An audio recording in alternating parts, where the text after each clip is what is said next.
से अहम नतीजे हैं जिसका कि असर पड़ सकता है आज बाजार पर, एक बार ये भी समझ लेते हैं। और हमारे साथ शरद जुड़ चुके हैं। शरद, गुड मॉर्निंग। सबसे पहले तो रिजल्ट्स के बारे में बात कीजिए, कौन कौन से अहम रिजल्ट्स आए बाजार बंद होने के बाद शुक्रवार को?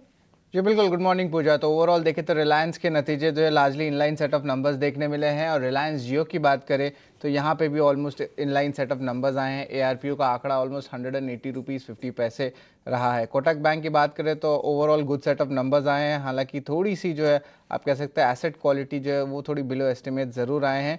ओवरऑल जो कमेंट्री आई है वहाँ पे जो वो कह रहे हैं कि जो लीडरशिप ट्रांजिशन है वो अभी चल रही है और उसकी ज़्यादा डिटेल्स जो है जो बाज़ार को जानना है वो थोड़े देर में जो है टाइम में जो है मैनेजमेंट बताएंगे। और उसके अलावा जो है ICICI बैंक के largely inline set of numbers आए हैं और एसेट क्वालिटी भी यहाँ पे जो है इनलाइन रही है। ये तो बड़े दिग्गज निफ्टी के हैवी वेट अर्निंग्स थे। इसके अलावा पेटीएम के largely inline set of numbers आए हैं और देखा जाए तो कंट्रीब्यूशन जो है वो भी जो है मार्जिन्स पे इनलाइन देखने मिले। हालांकि लॉस जो है वो बढ़ा है, ऑलमोस्ट 357 करोड़ का लॉस आया है, अनुमान से जो है ज़्यादा आया है। डीएलएफ की बात करें तो largely inline set of numbers आए हैं।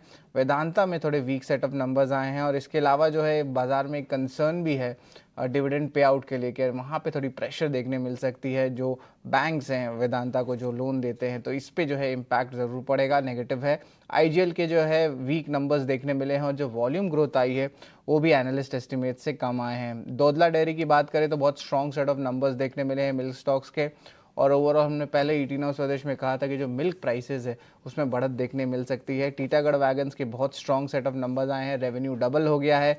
मार्जिन्स की बात करें तो 220 पॉइंट से ज़्यादा जो है ग्रोथ देखने मिला और नेट प्रॉफिट भी जो है ऑलमोस्ट आप कह सकते हैं 3 गुना हो गया है। येस बैंक की बात करें तो largely inline set of numbers आए हैं और जो एसेट क्वालिटी है वो भी स्टेबल रहा है।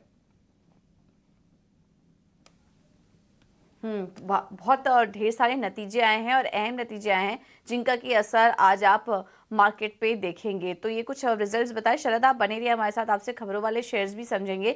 लेकिन एक बार रिलायंस के नतीजों को और डिटेल में समझ लेते हैं। इनके जो जियो कारोबार है वहां पर कैसा प्रदर्शन देखने को मिला और O2C कारोबार में किस तरह का प्रदर्शन आया, ये एक बार समझ लेते हैं। हमारे साथ सौमित जुड़ चुके हैं पूरी डिटेल्स के साथ। सौमित, बताइए।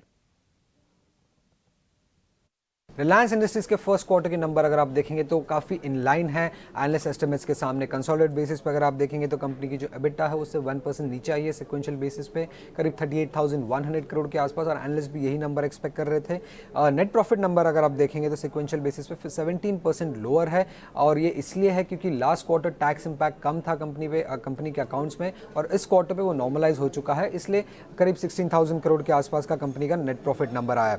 अब सेगमेंट वाइज अगर हम देखें तो O2C सेगमेंट का जो परफॉर्मेंस था वो भी इनलाइन आया, बट आपको ये चीज़ याद रखना होगा कि नंबर 6% लोअर इसलिए है क्योंकि सिंगापुर ग्रॉस रिफाइनिंग मार्जिन अगर आप देखेंगे तो वो भी $4 से नीचे था ऑन अ सिक्वेंशियल बेसिस। उसके अलावा अगर आप देखेंगे तो रिटेल सेगमेंट का जो एबिटा है वो स्लाइटली अहेड है एनालिस्ट एस्टिमेट्स के सामने। एनालिस्ट करीब 5,000 करोड़ के आसपास एक्सपेक्ट कर रहे थे नंबर को, बट कंपनी का जो रिटेल एबिटा आया है वो 5,150 करोड़ का आया है।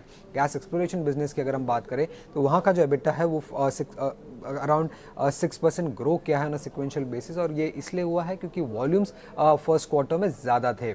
अब उसके अलावा अगर हम टेलीकॉम बिजनेस की बात करें तो रिलायंस जियो के नंबर्स भी काफ़ी इनलाइन आए हैं स्ट्रीट एस्टिमेट्स के सामने। 24,000 करोड़ का रेवेन्यू आया है।